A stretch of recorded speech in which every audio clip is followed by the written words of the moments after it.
All right, review of the exhaust, final installation here. We've torqued these to 200 inch-pounds. Those are the lock nuts with those serrated edges on them. We have our blow-by tube attached from the crankcase or the cylinder head cover. We have the spring that comes out of here.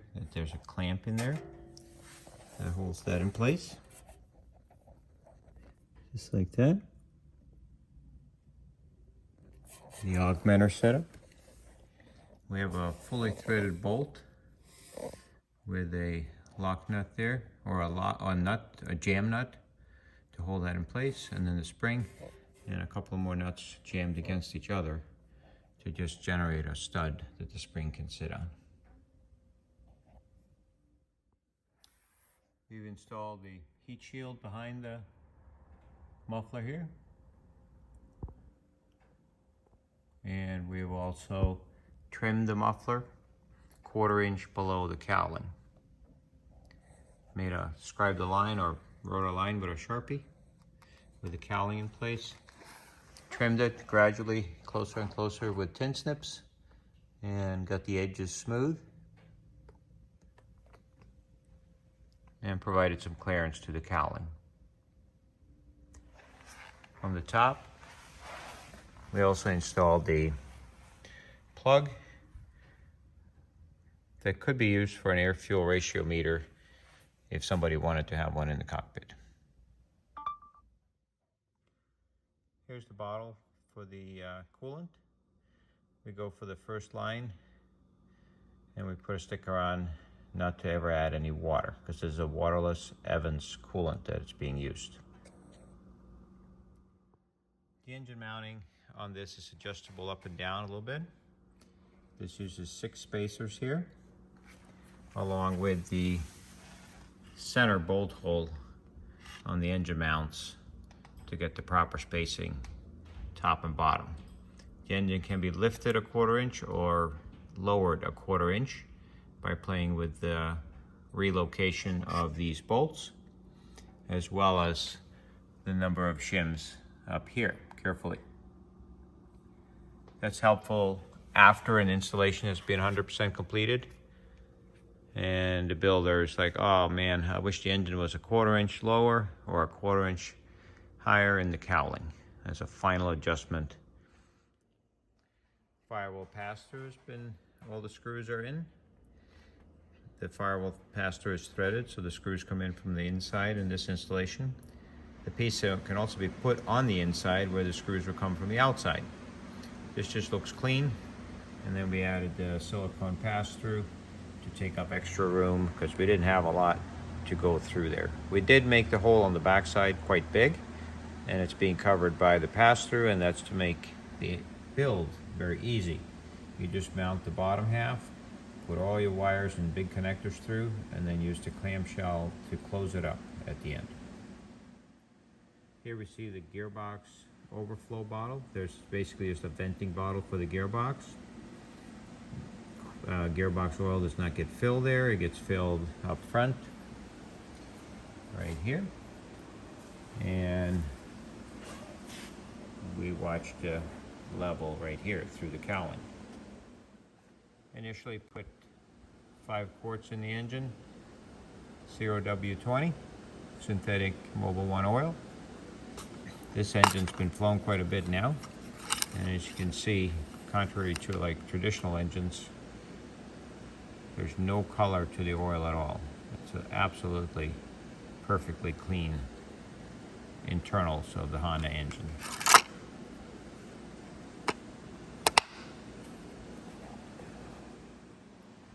Here's a view of the spacer that Viking has available to raise the nose wheel, the prop clearance up 2 inches.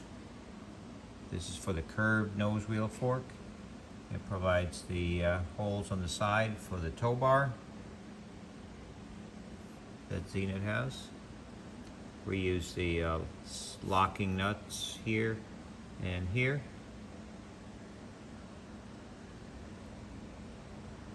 It's a nice system to get more ground clearance in the airplane. Here's the alternator. Here's the connection that's being made for the number 10 cable that goes to either through a shunt and then back to the main power bus or to the lug on the starter, or if no shunt and no amperage is measured, then just from here to the starter lug to tee onto the main cable and charge the batteries.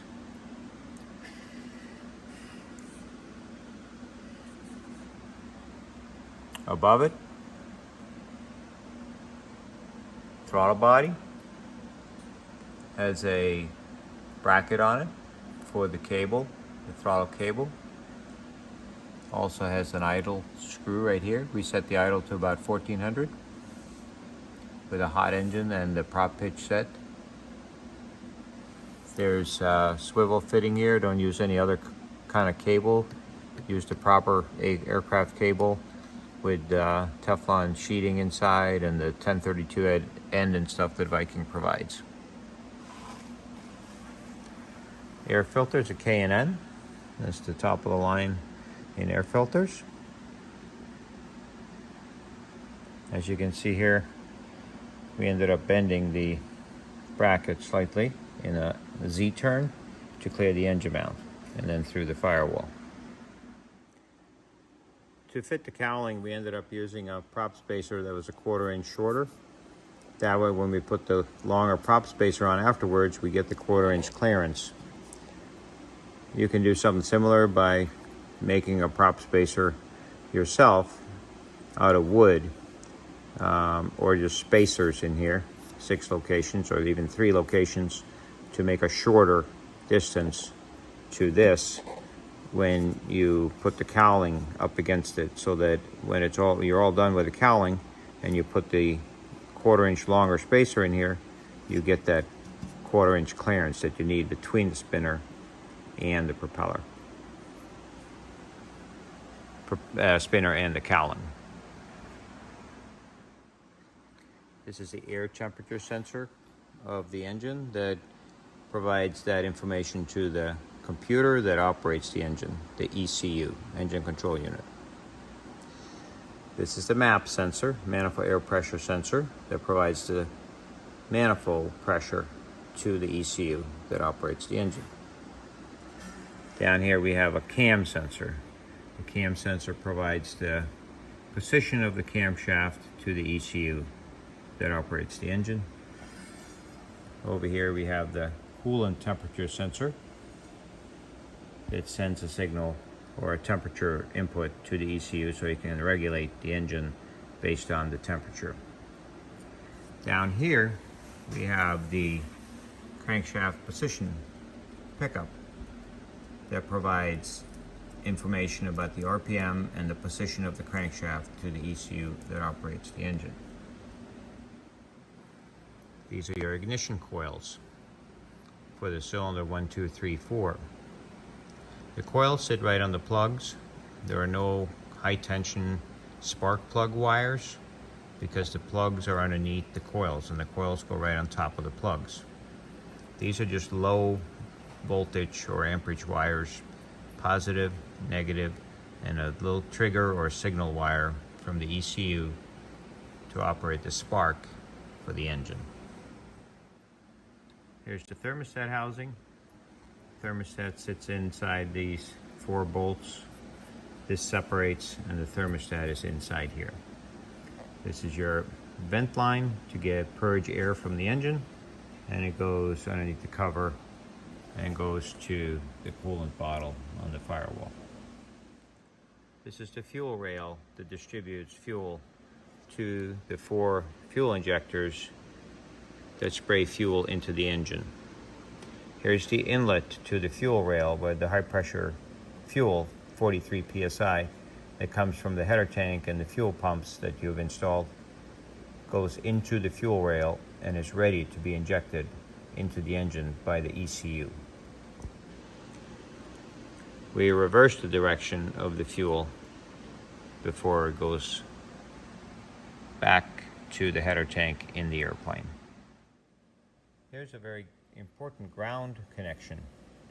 This is the ground of all the wires in the harness that operates the ECU and all the components on the engine. They have a secure ground here with a lock washer, and they should be checked on the annual inspection or condition inspection for security and corrosion, etc. We don't normally measure oil temperature of the engine, but if you insist and you want to do so, here's a location that you can use for that. Remove the hex plug.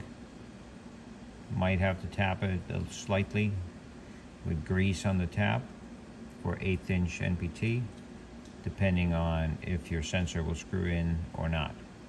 If it will not start and screw in and you have an 1/8 inch NPT, usually put a grease tap in there and run it like 1 revolution, remove it, and try your sensor again. You can also vacuum after you're done. Make sure there are no shavings left in the engine. These are 2 more probes. One for the gearbox that sends signal to your engine instrumentation, like the dynon or whatever instrument you have for that. And the same with the coolant probe that sends instrument information to your engine information. These are different than the ones that we talked about earlier that send signals to the ECU that operates the engine. These other ones are for pilot information to view in the cockpit.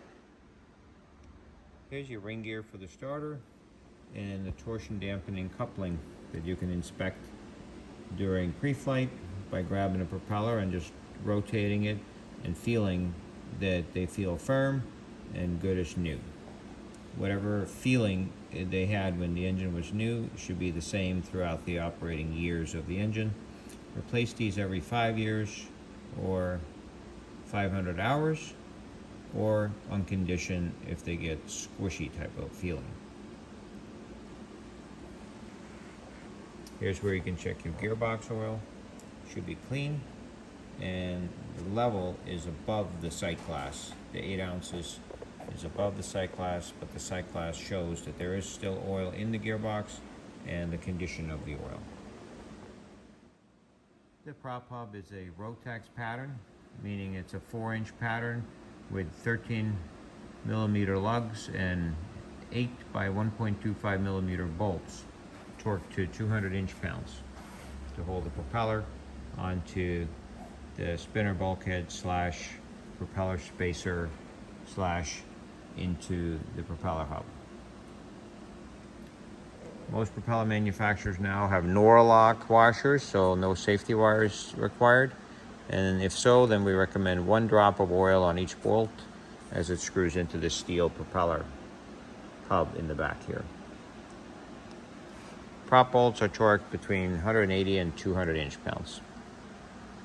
180 being usually enough if you verify and check that a couple of times after you've torqued them, particularly on composite or wooden propellers. Or wood would be different, but on composite propellers. The propeller hub has a 4-inch pattern. That's the Rotax 912 pattern, same. It uses 13 millimeter propeller lugs and 8 by 1.25 millimeter threaded bolts.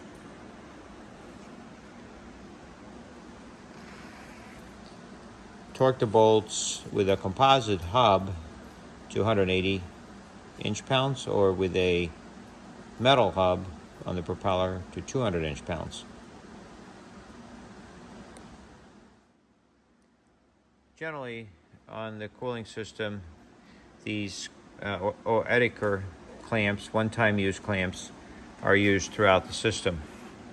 At each end of each assembly, as in making up a tube like this from one end to another, it's nice to be able to use the removable clamps that are also available from Viking, and it allows you, if you ever had to remove a hose assembly, to do so without cutting the in-between hose clamps to make up the assembly. This is also handy when initially filling the engine with coolant. You can remove this, twist this up, put another elbow in here, so they both face up, and then you can fill the coolant until everything is, it flows back here and everything is full of coolant. Then you can remove this temporary elbow and turn this down and put it on and tighten down the clamp. And then the fine-tuning of the level is then done by running the engine and letting it cool down, making sure that there's always coolant in the bottle when the engine is cooling down, so that you draw coolant back into the engine and not air. The oil filter is just for any Honda Fit or Honda HR-V car. They're all the same as far as we know. You can also just take the part number on the filter that came with your engine and use that as a cross-reference when you buy your filter.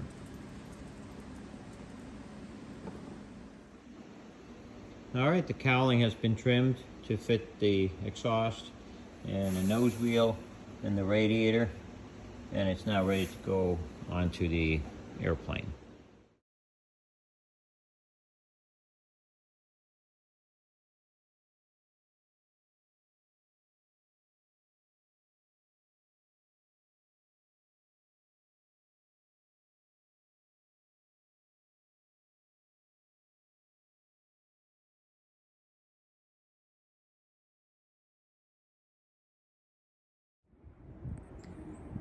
Here's a video on the starter replacement on the 150. First, just get a 12mm and just take out all the screws that hold the manifold, like this guy, and this one, and that one, and that one, this one, and one over here. So remove all the bolts. Use a magnet if you need to, so they don't fall behind the manifold. But in any case, remove the hardware from the manifold. Second, just take this clamp out, tie wraps, and cut those, and then disconnect the manifold pressure sensor, the cam sensor, and the air temperature sensor. And just try not to bend everything too much. You want to keep it nice, but just unclip it from the devices and just kind of leave it there. Also, if you use a map sensor for manifold pressure inside the plane for instrumentation, just disconnect that. And that should be everything that's needed to be able to pull the manifold off. There's also a bolt down here. Don't forget to put that back in at the end. That's the bottom mount for the manifold. Other than that, it's being held by the throttle clip and everything. So, you know, if you're very careful, you should be able to pull that off and just kind of let it hang down here. If not, you're going to have to undo some of this stuff, depending on the engine mount. Okay, so we were able to just carefully lift it straight off the engine towards us, and then lift it straight up, and we just tied it to the back of the engine with a strap. Now when you put it back together, make sure all these O-rings, everything is in place. They usually just stay where they're supposed to. The engines from 2021 on here, we have taken all the wires that go behind here and they're routed in conduit, and there's a slot made in the intake manifold in order to be able to do this easy like this without having to disconnect a lot of wires. So we take a soldering iron and we make a groove through here between the two middle ports, and then all the wires are put in a piece of loom and it runs right down through there. That way you don't have to disconnect the whole engine harness behind here, like the knock sensor and the starter wires and the crank pickup and all that. It all just runs up through there, which makes it easy to remove the manifold, which makes it easy to do initial installation of these wires to the starter and get your stuff back here, and also to do any repair work, replacing alternator, starter, anything like that. Alright, so then just there's a bolt down here, 14mm wrench, and the big nut up here for the gearbox, 3/4 inch wrenches. Disconnect the power lead and the solenoid and just pull this out of the way. Physically remove the starter.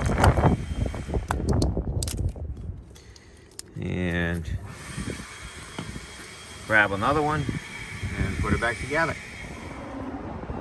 Alright, put it back together, tighten this. I usually put 1 drop of oil on the threads just to save the threads. 55 foot-pounds on that one. Just snug up this one here. Not too tight because of the wires are copper underneath there. Plug in the solenoid, tie those wires in here, make sure they're not chafing or being squished by anything. Make sure the crank sensor is plugged back in and tie it right here. Critical wire. And tighten this one to 300 inch-pounds. And you should be good to go. Underneath here also we have the vent line for the gearbox. We have that tied up. We have these tabs bent down, they actually stick out, but in order to get our hand back there, if we ever had to do anything, they're out of the way. And we're now ready to install the manifold again. Most critical part is to make sure that this part goes through the slot that we made in the manifold. Alright, so that's it. Make sure tighten every bolt and nut, 150 inch-pounds. Go back after a flight and check them. Make sure you get them all. Plug all this stuff back in and tie it down. Haven't completed that yet. Hook up the hoses if needed, if you disconnected anything. And you're ready to go.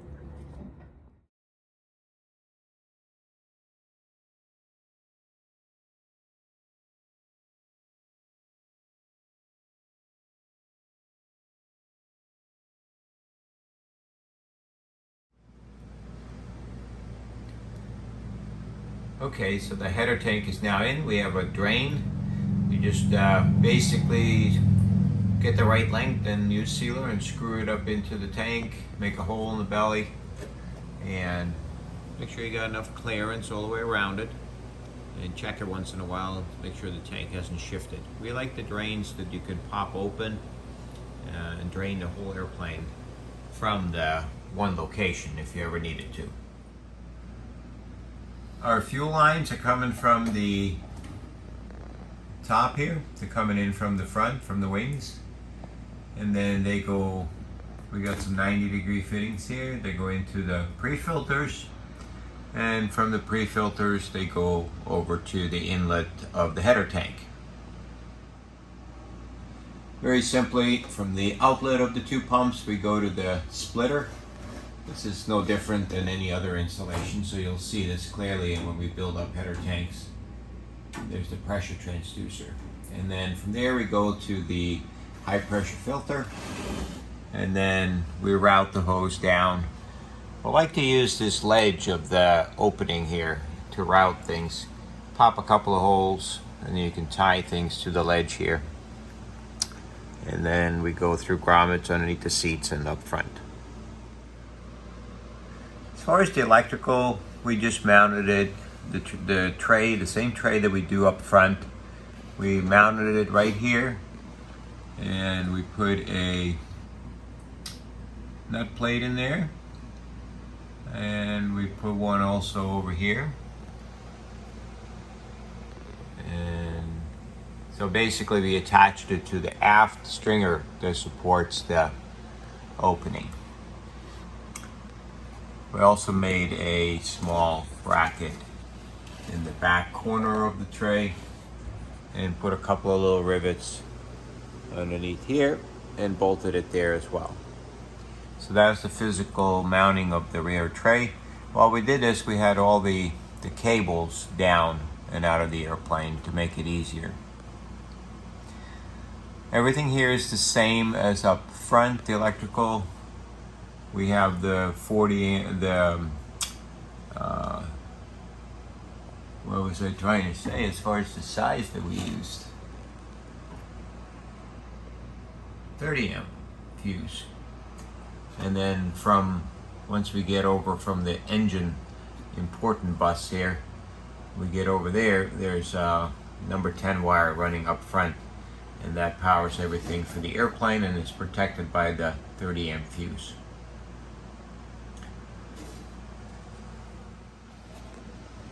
All right, the wiring.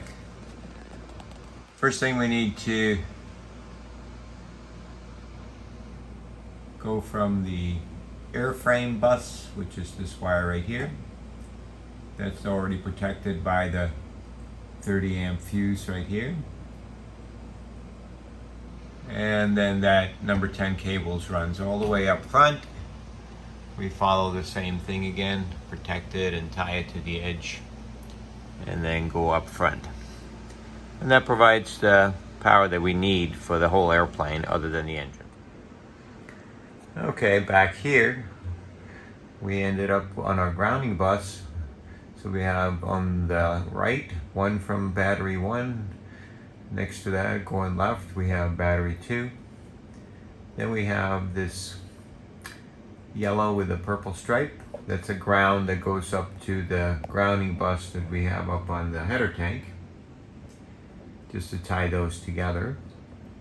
And then that last one is the ground cable that runs from here to the firewall pass-through, and it's grounded to the whole engine, and also a small grounding bus up front for all of our other grounds that we have for the airplane. Up on the header tank, we ground things like the fuel pressure transducer has its own ground. There's a heavy ground between this ground bus and the one down by the battery. And then each fuel pump has a ground. And then we see the terminal strip. So we have one fuel pump, the second fuel pump. We run the signal for the fuel transducer through there. Over here we have the pressure transducer. It is screwed into metal, and the metal is bolted to the tank, which is grounded. So you'll make sure the tank and everything is grounded as well, because the pressure transducer needs ground, this one. That's pretty much the wiring up on the tank. As far as other wiring back here, there's very little. There's basically turning the contactors on. So we have a couple of wires coming in from the front to, and they, you know, there's two to go to ground up front, and then two to come back here, and then a switch in between, and that's what grounds the contactors and turns them on, one after the other, the left and the right, or whatever. Could have run those all the way there, but as you can see, there's a lot of extra space back here for more connections if needed. There's lots of ground, there's lots of terminal strips and all that. We just left it the way it is up front. Granted, up front you would have all kinds of use for this, not so much back here, until you start, you know, if you run your taillights and your fuel level sensor for the wings, and if all that stuff is run towards the back and down here, then there could be a purpose for it. But for now, we just keep it the same, the wiring tray, as it is up front. This is an aft wiring system. Now, we also have a positive cable that comes in here. It runs all the way to the firewall pass-through and to the starter. That one also runs along the edge here, through some grommets underneath the seats and all the way up front. All right, how about inside the plane? Well, everything is back together as far as the interior and everything. Let's take a look at just some of the things that were done. We had to take the console out, and we installed the Viking wiring system here, which is basically an isolated console. It just allows engine stuff to get power separate from the rest of the airplane, and that's all it does. And then it has a left and a right battery, and the fuel pumps, 2 fuel pumps, alternator, and there's a heater switch at the end. And then we got a header tank gauge in there, because it could be routed into the dynon if you wanted to. We have a separate gauge, maybe take the signal and also round it. You know, it could also be brought into the dynon for warnings. But it's also nice just to have a separate thing here. We installed a USB just to have a place to charge our iPads and stuff as we're flying. And down here is where all of the additional, since this airplane already had an engine in it, and there was quite a bit of rework, rather than going underneath the airplane, we decided to put a bunch of grommets underneath the seats because there was an access underneath the seat, and we were able to just run everything there and through the center channel here. Some of it was already there, so that was part of the decision to just stay with it. So here we have the ground cable from the back that goes to the firewall and the engine. We have the positive cable, number 6, all the way to the starter. We have the fuel line that goes to the engine. We have the number 10 wire that powers up the electrical after the 40 amp fuse for the airplane, the avionics and everything. And that's really it. And then some of it runs to various things, like we have a grounding bus that was already in the airplane here, and we grounded our heavy lug to a bolt that was associated with that or right next to it. And there's stuff on the outside too for that. In addition to that, just having an airplane that has some time on it, the brakes needed to be bled, and one of the steering rods was a little bit bent. We got that all fixed up, and you know, things like that. But other than that, it's the same airplane as it was before with a new engine. Let's take a quick look at some of the other things. One difference here was there was only one fuel line from each wing, no vent line. So what that means, we did install some valves that were already here, but just they used to be like in the door posts here. Now we're gravity feeding here and then straight back. The 2 valves are mounted in some sheet metal that was already here to hold other equipment, and I put a bar across it, leave open. Okay, then that means that fuel is now flowing from this wing directly to the header tank through the rear bulkhead, and the same from this side through that valve, which is open. I made this little bracket to kind of close or hold the valves open, and that's how it's going to stay. Now for maintenance, maybe you can use the valves, shut them off, and stop the fuel and all that. But for now, until a lot of testing has been done, when you don't have a vent line going to each header tank, the system will still work, but only if both lines are open. And what happens is they will burp air through one line, meaning the left tank or the right tank, while the other one is feeding the header tank. And that's been working on those kind of systems for forever, really. The key is not to shut one side down, because you're not going to have as good gravity flow at that point when you shut the possibility of air getting out of the header tank. Now you might say, well, once the header tank is full, there's no air. And that might be true, and there might be that in certain cruise conditions when you're monitoring the header tank, that one valve can be closed for a while. But we don't know that right now, and we're not testing that right now, so they're both open. We know that works. Now, of course, at some point, it won't be, in order not to have to leave both fuel valves open, and in order to actually be able to use them for fuel management, the Zenith airplanes are very easy to work on. So, just a couple hours on each side, drill some rivets out, pull the tank out, add a bung and a hose so that we can get a vent line to the header tank, either from either side, or at least from one side. It's really just necessary to have a vent line to one side, which of course would be half the work. Just got to get that air out of the header tank. The exhaust system has been completed. So let's work our way from the top down. This is just a O2 sensor that was already on the old engine, so we stuck it in here. There's a gauge in the airplane. You can read air-fuel ratio. Kind of cool, actually. Just got to make sure that you stay away from leaded fuel, or if you do, you have to change the sensor once in a while. It doesn't have anything to do with controlling the engine. It just has a readout on a panel gauge. From the crankcase breather, we run that to a clamp and just dump it right on the exhaust here, and that will burn up any kind of fumes that come out.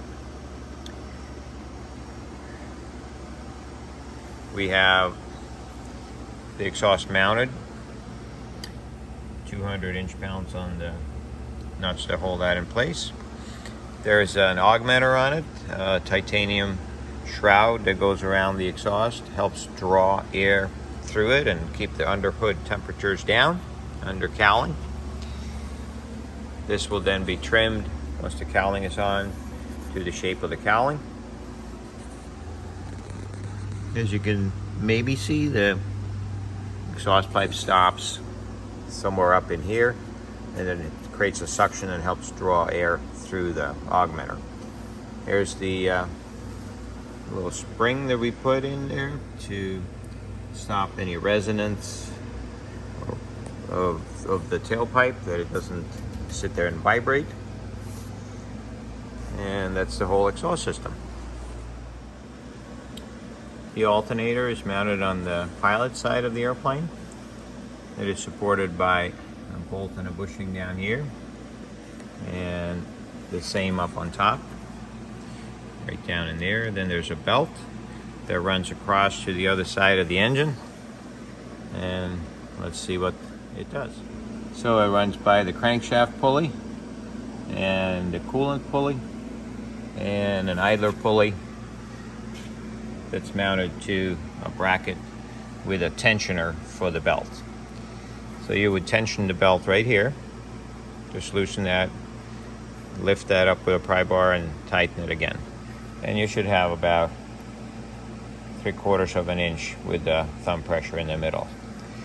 The idler pulley gets replaced every 200 hours. It's an inexpensive part. The cooling system on the engine, we're coming out of the top where the hot coolant now has been cooling the engine, and then it comes out over here. There's one hose here that goes to the overflow bottle. That'll stay at the first mark with a cold engine, so we have to add a little bit in there. And then from there, we ended up with two 45s. There's a 3-inch coupler in here, and the reason for that is the cowling comes in here.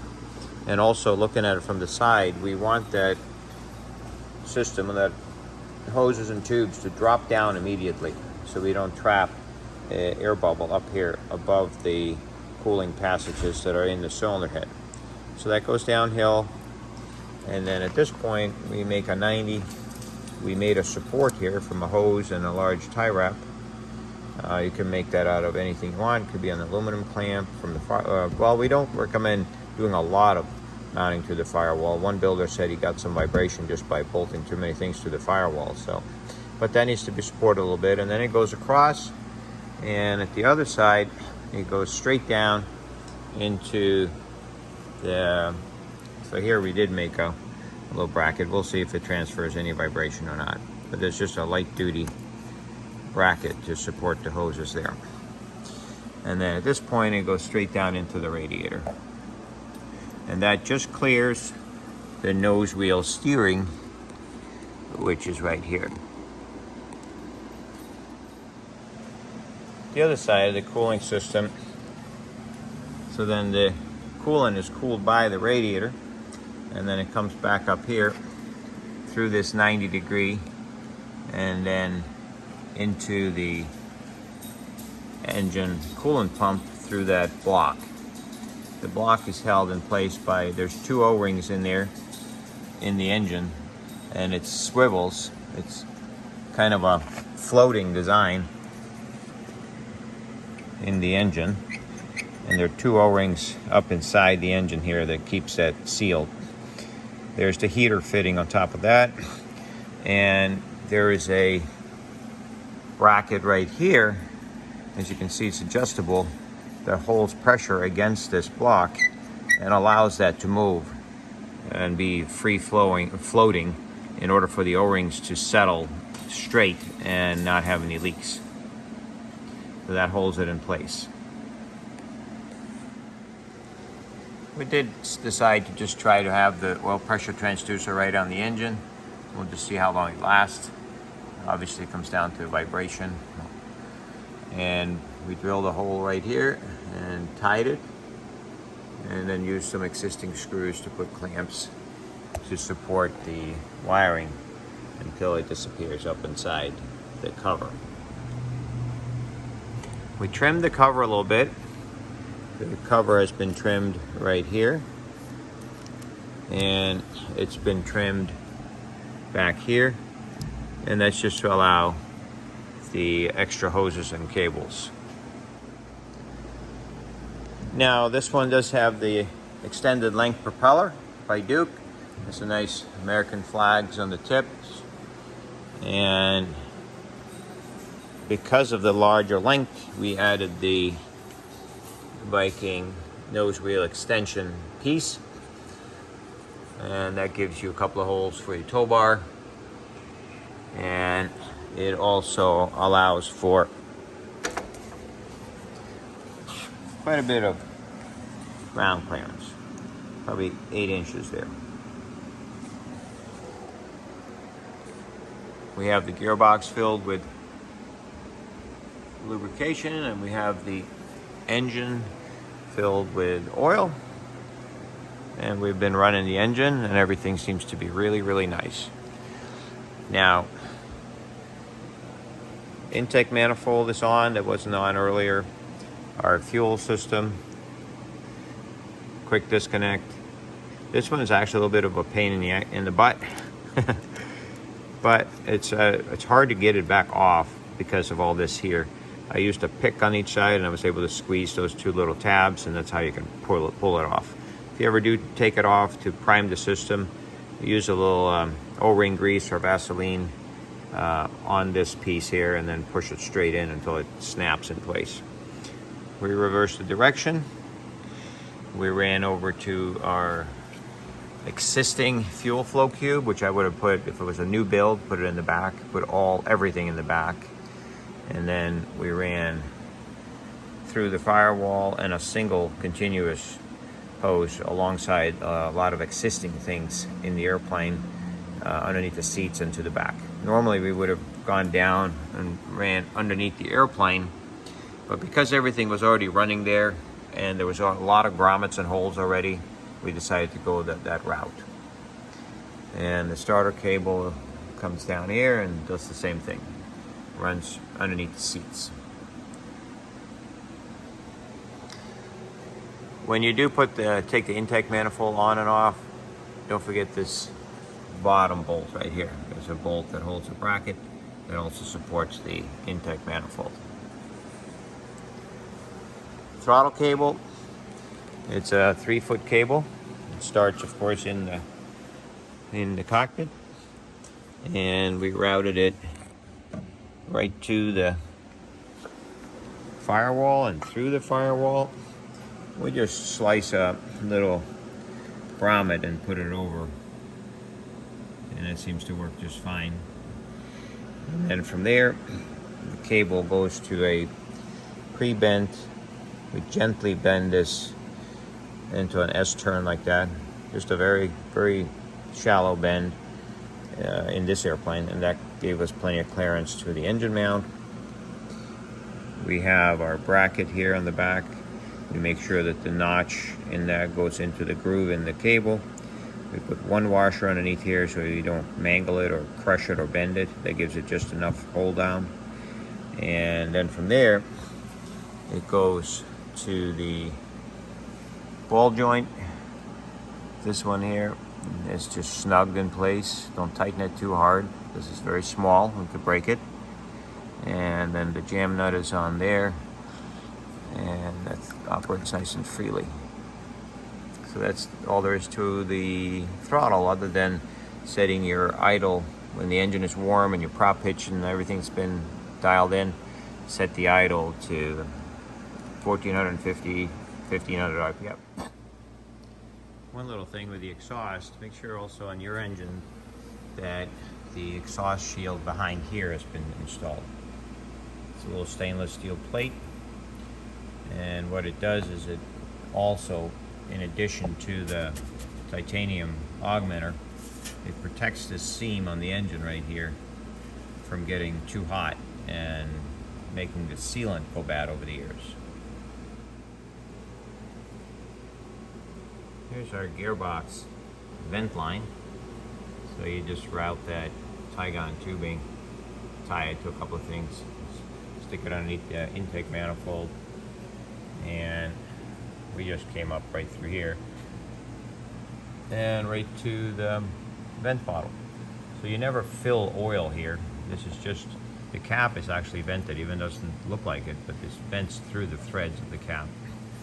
And this is just, if there's fumes coming in and out of the gearbox, it will collect in here.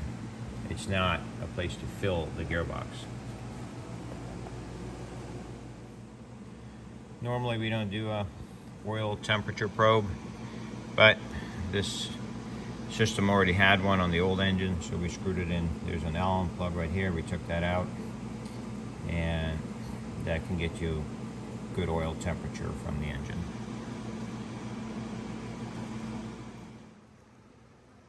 Our radiator installation is complete. That's the same as on all of our engines that go on the 750 style Zeniths.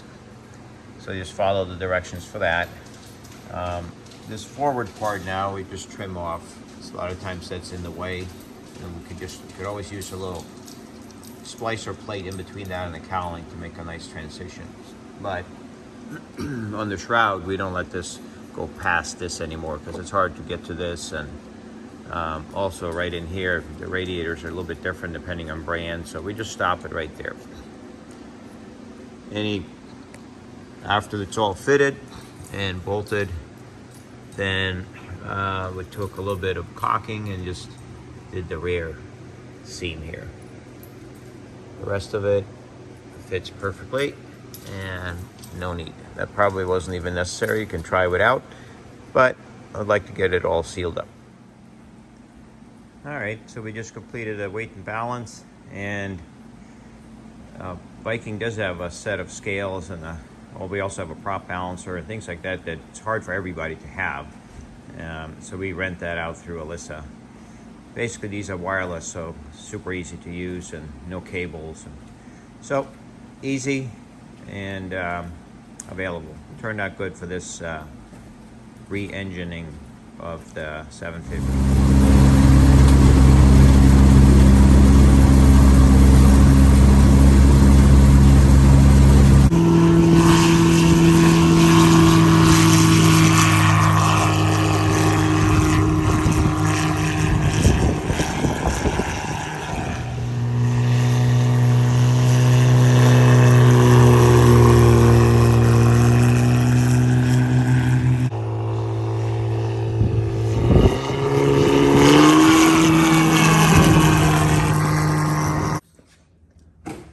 So the next chapter is about how to route the fuel lines in the airplane.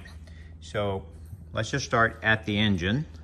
We're coming out with a quick disconnect here, and we'll make a 90-degree turn because of the way the fuel rail is facing forward, and in this installation the airplane engine is facing forward and the fuel tank is behind it. So we'll go through the cube that measures the flow, and in this instance we decided many ways to do the same thing, but we decided let's just keep one fuel line the entire way without having too many connections. So we didn't go underneath the airplane because there were too many things like already enclosed inside the plane, and there was already a fuel line in this area.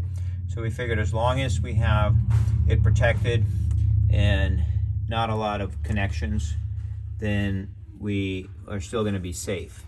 We did decide to put two 90-degree barbed connections here with electrical clamps on them, and did not feel bad about doing that because of the sturdiness of this type of clamping and these barbs.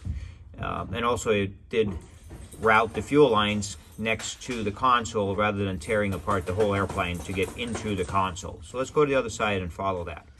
All right, so from the co-pilot side, these holes were already here, so we just reused them with grommets, going through a couple of bulkheads underneath the seat here, using existing holes, Same with underneath the next bulkhead. There was already a grommet, and then that ends up in the back. So by using existing holes, it just made sense. Now let's go in the back and follow the line to the tank. Hey Ryder, am I down? Down and vulnerable? So the dogs are playing, making a racket, but that's part of the video. And when you get down on the ground, they will attack. All right, we're trying to make a video here. So we're coming out in the back here. This was kind of easy to reach, even though the plane was put together, because I was able to get my hand through this hole, catch the hose, and put it through a grommet there. And then we tied it to the ridge here, along the opening, the access opening, and then up to the high pressure fuel filter. And that completes the journey to the back, or to the filter. Now let's take a look from the filter to the rest of the tank. Okay, so we're up inside. There's the filter we just hooked up to. That's a high pressure one. And then from the filter, we're backtracking now, going to our splitter block, which has the pressure transducer and the two check valves as the fuel comes in from the tank. And then obviously this starts at the tank, at the output of the fuel pumps. This one and this one here. So those two hoses that come vertically from the pumps go up. There's pressure, goes through the check valves. Pressure is measured here, and then it goes forward. Now this is a 150 horsepower engine, so it's not a direct drive, or it's not an engine with a GDI or a high pressure pump on the engine. So there's no reason for a fitting here that you see in other videos with a return back to the tank. So it's just a plug. So that's a little simpler in a sense. All right, that includes the routing of that. Now let's take a look at feeding the header tank from the wings next.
And here through the grommets in the back bulkhead, the two hoses come out, and then we use a couple of 90s and just go right on to pre-filters.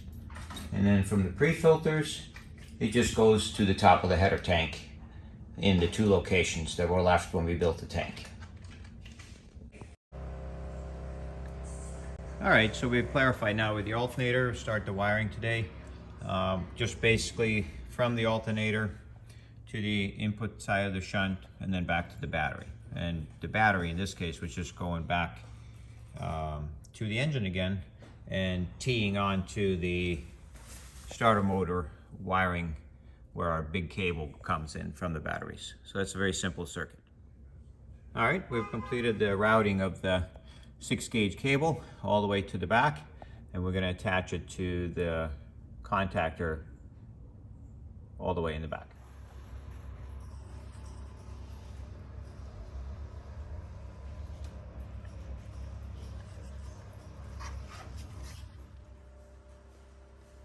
And the starter cable then comes out into the back opening. And we're going to tie it off, and it's running to the two contactors. That was the starter wire. Next, let's do a ECU power wire. So we're coming off the contactors. They're powering up this bus right here. And then we have our 30 amp fuse, and that powers up the rest of the airplane. But prior to jumping over to that, off of one of these terminals, we're gonna go with a wire to power up the ECU so it is always powered when either of the two contactors are on.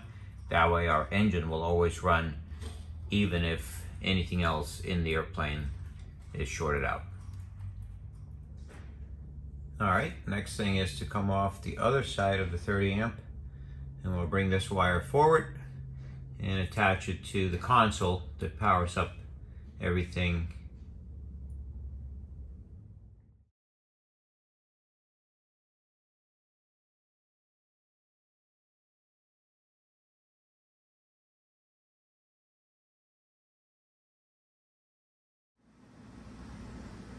Okay, so we're piggybacking another cable here.